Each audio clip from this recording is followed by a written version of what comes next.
Hi everyone. It's been a little while actually.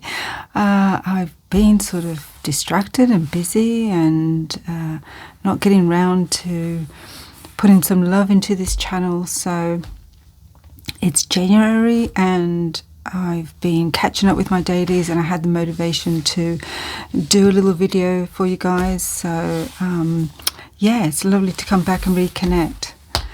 So this year I'm doing something completely I'm using a completely different planner, and by planner I mean diary. You know, a lot of us use planners as memory keeping. So the previous year I was using Hobonichi Cousin, which I absolutely loved, and I did really well with it. And just looking back into this makes me just so happy. Really loved it.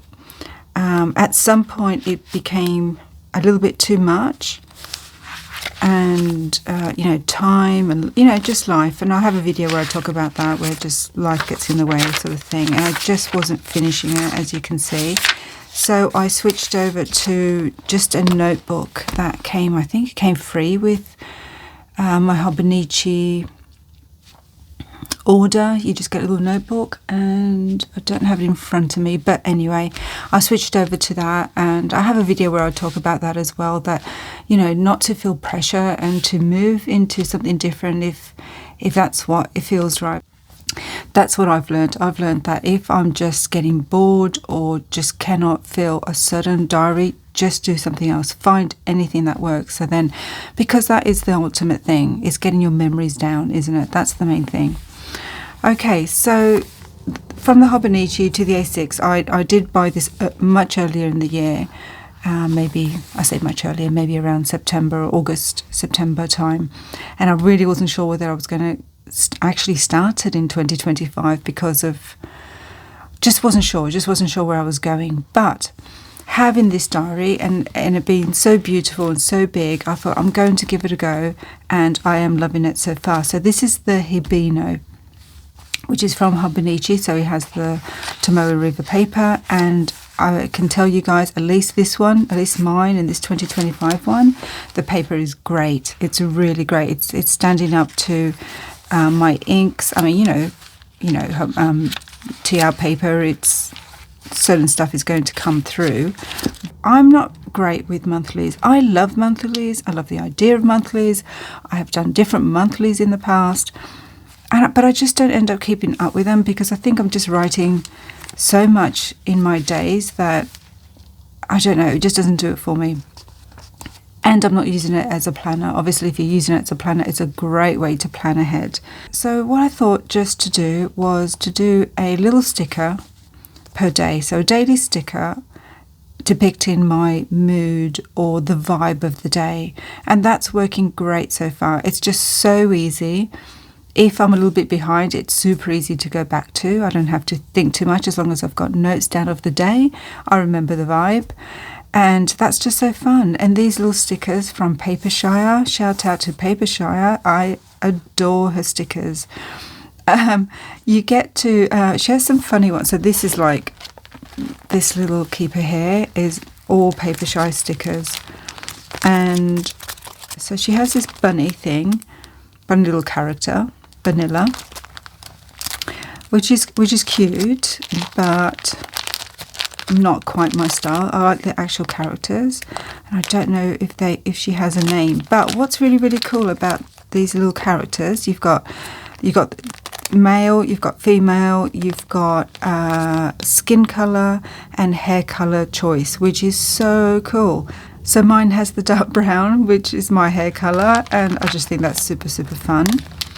And then I have so many, like, just, that's the other great thing. What I love about Papershire is that she has so many moods, so many life situations. You've got the minis, you do have larger ones like these girls here. You've got seasonal, but things like this, I mean, look how unique that is. Throwing darts, going to the movies. And I actually do play darts. Well, I haven't in a very long time, but recently started playing darts. So I'm so chuffed that I've got this dart girl here. So you can do couples, and that could be same gender, different gender. It can be friendship. It can be, romantic. So you can have eating together and all that sort of stuff. So yeah, I do love them. So this isn't a paid, and I'm not getting, I'm not on her team or anything like that. I just really, really love them. So I did want to share them with you. So she's working out, this lovely lady, for the vibe and the mood of the day, and I'm happy with that. Super easy, just fun to see. Then I decided here in this column on the left, I decided to do for the month. So again, it's a summary, and again, super easy. That's my idea for the month, is just keep it as easy as possible, and then I will do them because it is nice seeing them done at the end. So I've got highlight, low light, read, heard, learnt, and next. So obviously that's self-explanatory. The highlight of the month, just the best thing that happened, or the thing that made me smile the most, that sort of thing. The low light, obviously. Something I read, and it depends how I'm going to write this in. I could use, do really tiny writing and write down several things I read, and that could be a book or an articles, or I might just do the one for each thing. Heard would be maybe my favourite song, but it could also be a quote I heard or something interesting my child said, so whatever I want that to be. You could also, I put here learnt and next. You could also write saw, like a film or a documentary or series that you've been watching that month. So that's also a possibility. Learned, I like this idea of learned because I'm very much a person about learning, whether it's learning something academic, so a topic and something picked up from either YouTube channel, something I read, but also learning about myself and learning how, about growing. I'm all about personal growth, so that can be wide and all sorts of things. And next was, I thought to write something about maybe how I want to go forward. I don't often do that sort of plannery or diary type of thing, like next month. I'm very much a live in the moment sort of person, so I don't often think too far ahead. But for me, this sort of maybe ties in with the learnt, and maybe it's something about how I want to go forward, or something that is on my mind that I want to take forward into the next month. I'll see how it works. If it doesn't really work for me, I can put something like, for films, something I watched. So watched, that's a word, not saw. That's a dumb word to use. This is from Isabova. I'll link it down below as well. She's got some lovely stickers, and I happen to have some of these monthly ones, so I threw that in there. Okay, let's get stuck into our days. So just to give you a quick look, I have shown this in my on my channel somewhere, but this Hibino, and this is what I liked about it, is that I love for starters, I love mini journals and I love chunky journals. And if you follow my art channel, that's what I make. It's mini journals. I have a huge course with other teachers called Mini Marks, if you've heard of it, if you follow me on the other one, and we just make mini art journals. And diaries are no exception. I have all sorts of little books and things because I'm a, stationery book journal person. But for a diary, I love this idea of a chunky one. And I chose this Hibino. I only saw it not that long ago, like whenever I purchased it, like September or sometime, I just had completely missed it, and I just came across it on YouTube, and I thought, whoa, this is absolutely a bit of me. So what it has is 2 pages essentially, and if you look at the hobonichi cousin, it's sort of like a page, an A6, two A6s is an A4. So if you want the amount of a hobonichi cousin, but you like an A6 or mini diary sort of version, then this could work out perfectly. Obviously it's a different format, so maybe the scale might be different of what you actually use, but the amount of writing space is virtually the same. So there's that. For me personally, I was a little cautious about having something the size of a hobonichi cousin, because although I did really, really well with it, it did become too much. And I also had, so I did want to go smaller because of that. I also had the idea of having two separate, which I have actually. I do have a separate journal where I do raw journaling in. I have one that I do super raw journaling. In other words, I'm just getting my emotions out, so it's really, really raw. Then there's somewhere in between memory keeping and super raw journaling. I know there's all this different, but it's fantastic. There's so many different ways of journaling. That's what I love, love, love about it. And it's just unique to you how you want to do it. But somewhere between, hardcore memory keeping, where you're actually reading all the words to see what happened that day, to the other side of the spectrum where it's just raw emotional journaling that you never want to read again. Then in between that is getting some thoughts out. So the idea of really what, traditionally a journal was, that you journaled your day, but that, along with that was your thoughts and your emotions and other ideas and ponderings. So I wanted to do that, and I thought about doing two different journals. But when I saw this, I got this idea of like, what if I do that? What if I do memory keeping and emotional journaling? And by emotional, I don't mean super emotional. I just mean, thoughts journaling, let's say that. So I really like that idea, and that is what that's what I've gone for. That's what I'm doing. If I don't have enough, or let's say it was a really big day and there was a lot that I want to cover, I've got 2 pages then to use. I can do that and just do full memory keeping on both. So that's a great option. So I love the versatility of it. If I don't have enough to write, then I can just put some washi, something like that. Here I stamped the ink that I was using. So it's also a little bit experimental, this beginning. So it'll be interesting to see how it all looks halfway through the year or by the end of the year. That would be really great. I would really, really like to finish this one. I think this one is a mammoth, ambitious yearly task for anyone, let alone ADHD person. But I just think this is so beautiful, and it's more so deserves to be filled. I don't feel like it's like the cousin where I'm like, okay, I'll give this a go. This is more like my type of diary. So if I can't feel this, then what can I feel, Okay, and also because it's small, it doesn't make me feel so bad if I didn't have time to go back and write everything down and I just did some notes. I'm quite happy to do that if that just has notes at the end.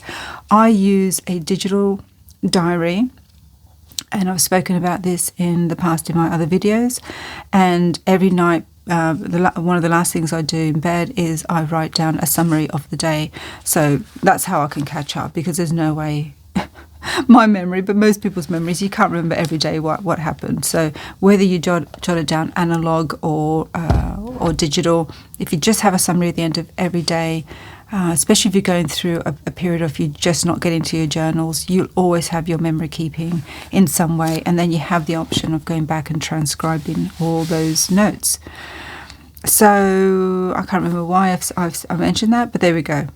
Oh yes, about filling it in. So yes, if it gets to a point that I just don't want to do stickers and decorating and all of that, I will have those digital notes, those summaries, and then I can just write something down and it'll be something, But that's what I think the A6 does for me, whereas the Hobonichi doesn't. I think that sort of A4 size of page doesn't make me feel like wanting just to write down little notes. I don't know if that makes sense, but we're all different. We're all, it's very idiosyncratic how we like to jot things down.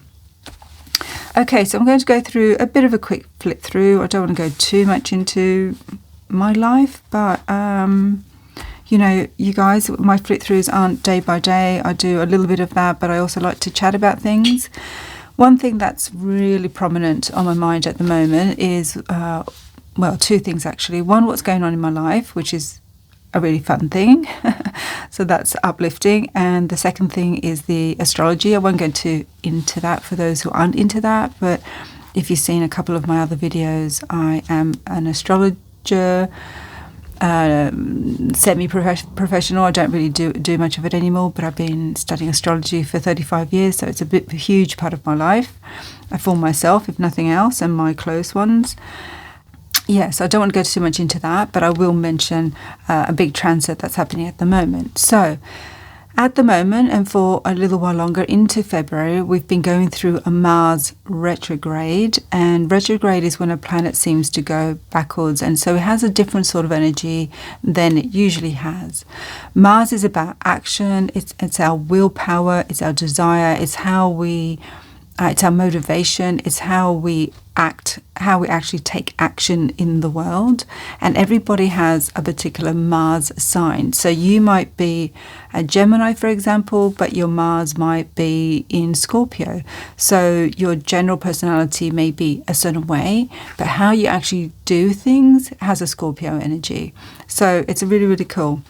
So for everybody in the world, the actual planet Mars is going retrograde, and the idea of going backwards means that either things are slowed down or you find that you're having to redo a lot of stuff. Like you'll go forward and then you go backwards. So if you feel you've been going through a 1 step forward, 2 step backwards, or maybe not, as you could be doing that, or it could be a 2 step forwards, 1 step backwards. It may not be as bad.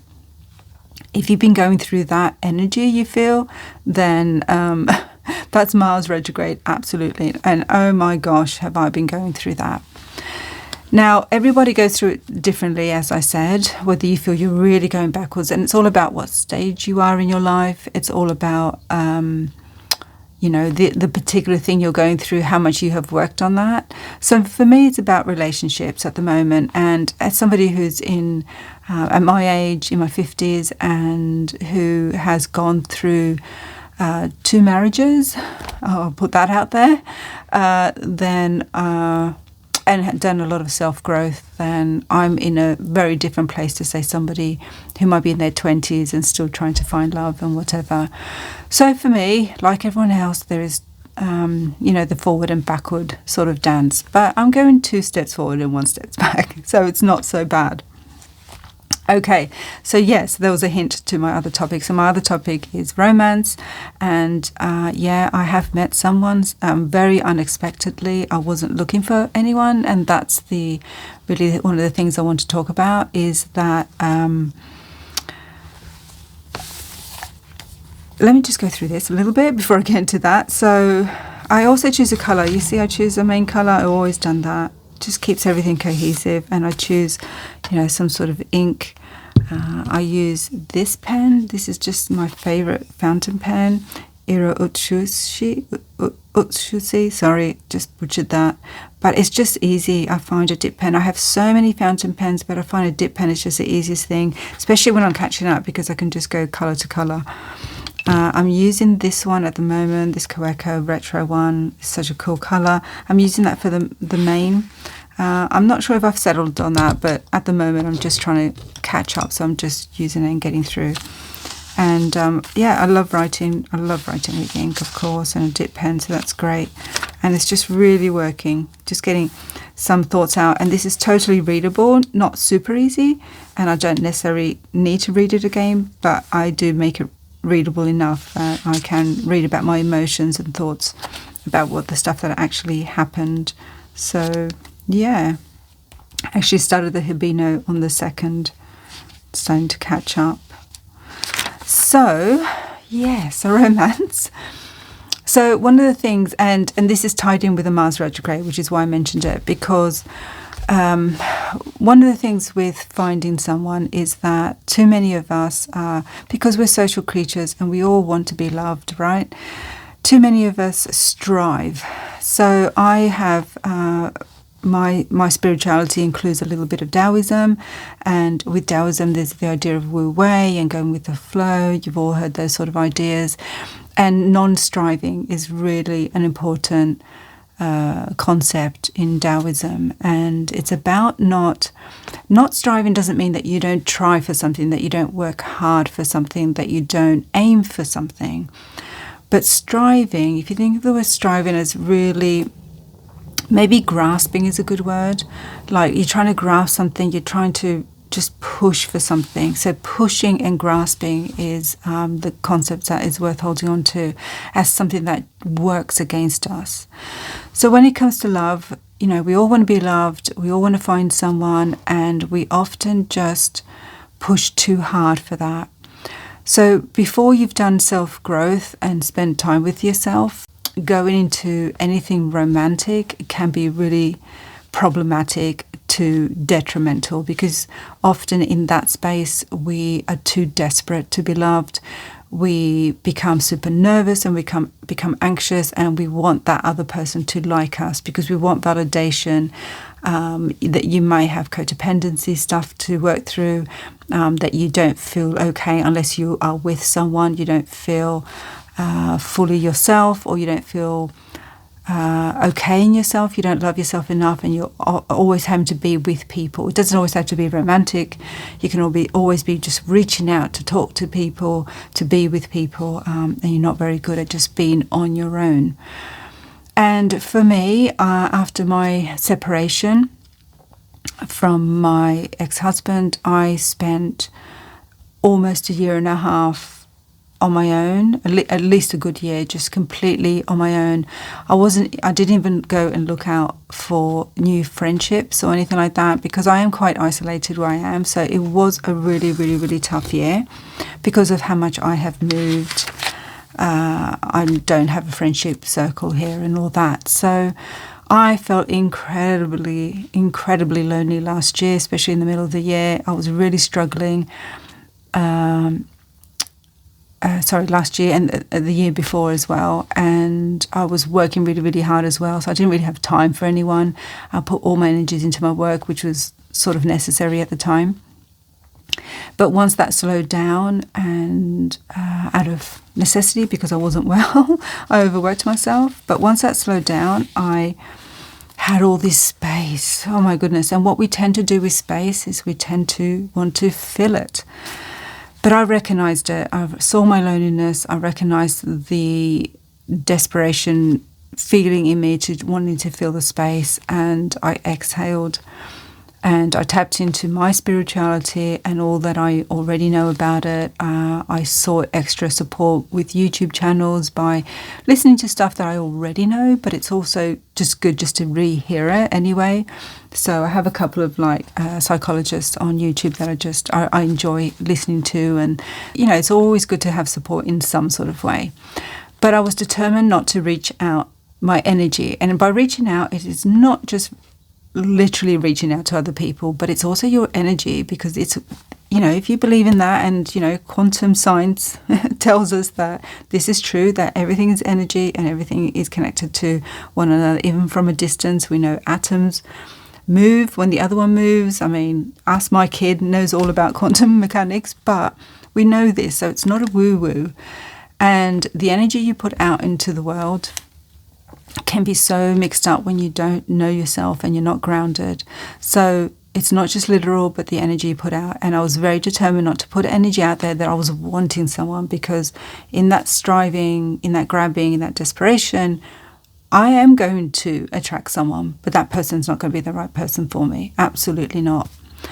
So I worked hard on that and sat with the loneliness, and it was painful, guys. I'm not going to lie. It was painful. I had days of tears. I had days of just feeling so low. I went through a period of depression, but I picked myself, got out of it. So basically, I was willing to go through the pain rather than circumvent it, rather than hide it, rather than numb the pain.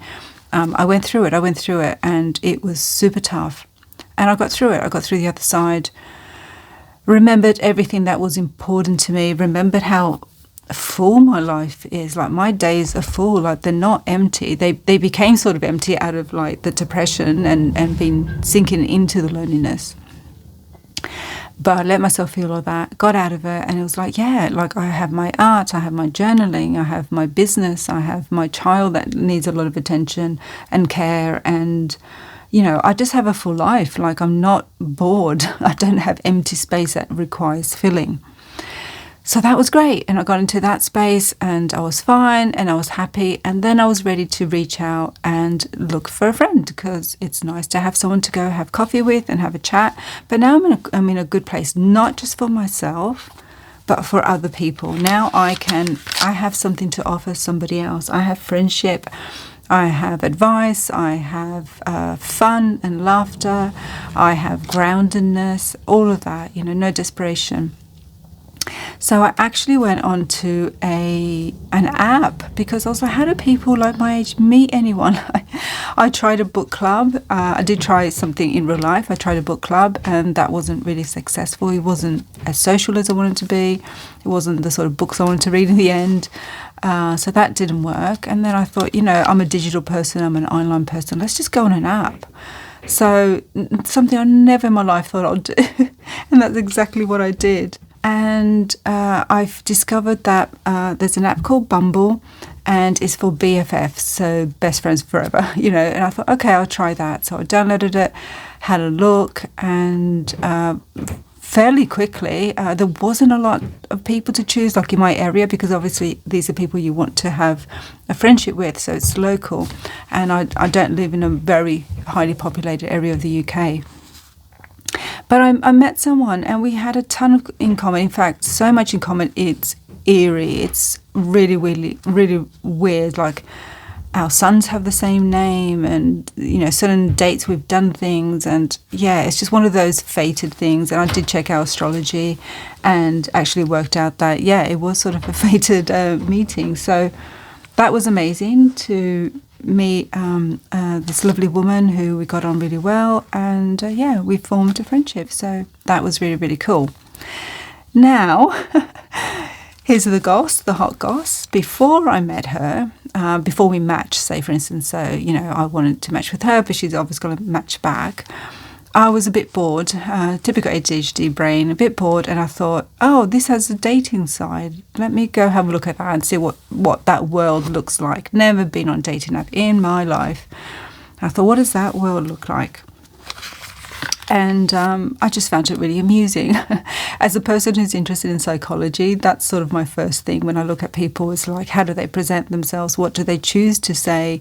What photos do they choose? So it's like a psychology experiment. And I just found it like fascinating, hilarious, cringy, all the things I think anybody who's been on a dating app will understand. But then after a while, I started to sort of see that there was like men on there who seemed actually nice, and I thought, oh my god, do I want to do this? And I thought, I don't think so. This is weird. Am I ready for dating? I don't really think so. And I thought, no, I'm not ready for this. But because I'm always in that spiritual mindset, I thought, wait a minute, I shouldn't just say no, even though I'm not interested, I'm not looking. So the opposite of striving is also not to block things, You don't want to grasp at things, but you also don't want to put a wall up. So I thought, okay, how about I just put my wall down, stop saying that I'm not looking for this, and just say that my heart is open and see what happens. Long story short, I did speak to a few people, and long story short, I met one guy in late December, just before Christmas holidays, just after solstice, and he actually had only downloaded the app the day before, so it was a weird fated thing. And yes, we started to date, and the amount that we have in common is insane, and we'll see how it goes. But we are official now. We are official. So it's just very, very weird. I never thought I'd find myself, in my mid-50s, having romance. But the reason I'm sharing this, the main reason I'm sharing this is because I'm laughing because it's very vulnerable for me. I'm such a private person. But number one reason I'm sharing this is I want to give anybody out there hope. If that you are alone, if you're over 40, 50, 60, absolutely it can happen for you. Down at the local supermarket or in a dating app, who knows? Essentially, there are people out there who are alone. Not everybody's coupled up. So if you're alone, somebody else is alone, and the right person will come. The second reason I'm sharing that is because of that thing of striving, is that the right person came into my life. Hopefully, it's very new days, but the right person came in because I was not striving. I wasn't desperate to be liked or validated. I don't need a man in my life to fill my days, to make me feel good about myself. But I will talk about in a different video about limerence, because that's really, really important as well. And it's something that I actually went through very quickly. But that's a whole other thing. But yeah, I don't need anyone in my life. I'm comfortable with myself. I got past the loneliness, and that is the perfect time to allow the right person to come in. Now, it doesn't mean that the right person won't come into your life if you're not in that good place, but it could mean that you attract the right person, but you mess it up. And that can be a very Mars retrograde type of thing to be involved in. So if you are involved in a relationship and it seems to be going backwards and forwards, one of you then is not in that good place. One of you is in that place of either desperation or validation or codependency, afraid to be alone. You know, you need quite a bit more work on yourself if that is the case, because that's what will happen. Your relationship will go forward and backwards, forward and backwards. You can like push too hard, or your energy is out of whack. With Mars, it's about action. So it's very hard to hide Mars, because it's how you act in the world, how you behave. So in a romantic relationship or in a friendship, you could be pushing too hard and the other person pushes back, or there is this just general dynamic in a relationship where one is pushing, one is pulling at different times, that sort of thing. You can smother the other person. You could be doing the opposite. You might be afraid and become avoidant, especially if that's your attachment style. You might pull away so much and be in that Mars retrograde where you're just super scared and pulling away and not allowing this relationship. There's just so many ways that this can go. But this very much is about this energy at the moment with Mars retrograde. I've been going through it in my own way. Like I said, I'm a private person, so I'm not going to be talking about that. But I'm very, very aware of this Mars retrograde. And if you are in a committed relationship, if you're in a really grounded and happy and good relationship, you might be feeling this very lightly. But if you have some issues in your relationship you need to work through, or it's very early days, then you might find that you're having this push and pull of energy, of action, of behaviours, of what somebody wants. But what I'm telling you is work through it, because that's what the retrograde is always about. It's not about what happens to us, what the planet influence is just doing to us. It's always an opportunity. So this is an opportunity if you have good communication, which is absolutely vital in any relationship, platonic or romantic. Communication is vital, and thankfully, you know, I'm at that age where I just don't accept anything less than that now, and I have it in my relationship. Like, he wants to talk as much as I do, which is insane because I talk a lot. So that willingness to talk things through is what gets everybody through everything. To talk things through without being defensive, not just willing to talk, but really willing to talk, you know, to listen to each other, to talk and to listen, of course. So communication. If you have that, you can talk through your problems and talk, and that's what the opportunity is with Mars retrograde. It's telling each other what isn't working for you. You know, being honest, being brave, just willing to, you know, rock the boat if you're scared to do that. If you are a boat rocker, maybe, you know, being able to tone down the fieriness or the assertiveness, because that's Mars retrograde as well, is how we assert ourselves in the world, and it can be aggressive. So if that's an issue, then it's about working on that, working on your anger, working on your assertiveness, working on your aggression, working on your irritability, your temper, all that sort of stuff, your impulsiveness. That's a thing to work on during Mars retrograde. It's not all about relationships. It's obviously that's been a theme for me, but it's not all about that. It's just about yourself as well. But how you take action in the world often involves other people anyway, how you're treating other people. So if you're pushing too hard, if you're too impulsive with anything, that's something to work through. So yeah, retrogrades are really amazing for just working through stuff like that. I've been going through a little bit of insomnia just because my head's been so distracted. and so much stuff. It's not so much distraction, but also like things I've had to work through, and in all my relationships. So that's caused a lot of sleeplessness, unfortunately. So yeah, insomnia. So yeah, as usual, you know, I like to talk about a topic rather than just talk about my days. But you have an idea of what's going on in my days at the moment. And I launched my relaunch really of a course on my Automoon Art channel, and so I've been busy with that and still busy with that because the doors close on the 24th, which is soon. So I've been busy with that with work, and yeah, that's kind of been my days, like fun days. Okay, guys, I think this is long enough, and I rattled on long enough, and hopefully that sparked some thought in somebody out there. And obviously I love hearing your comments. I love hearing what you've got to say, thoughts on what diary or planner you're using this year, or thoughts on the Mars retrograde, like or the energy, if you feel there's been a back and forth going on in your life, or anything. I love chatting with you guys. So thank you so much for being with me here, and have a great rest of January. Bye.